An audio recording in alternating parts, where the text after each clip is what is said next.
Ano, je vás 9 a 9. Tak já vás teď poprosím o pozornost, abyste poslouchali. Přesně tak, tady jsou už připravení. Balonky budete bokama o sebe práskat.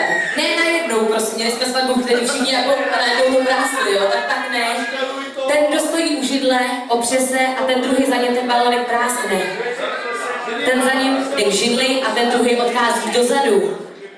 Můžete se držet rukama za boky, ale nesmíte držet balónek rukama. Za poprsí nemůže. A můžete i za poprsí, pokud vám ta slečna nedá facku.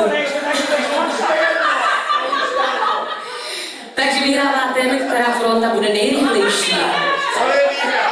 Co je výhra? Co je výhra? Tanec s novou manželova. Zanespěl s ženichem.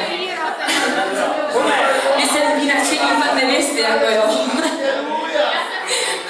Takže můžu odstartovat? Takže 3, 2, 1, start!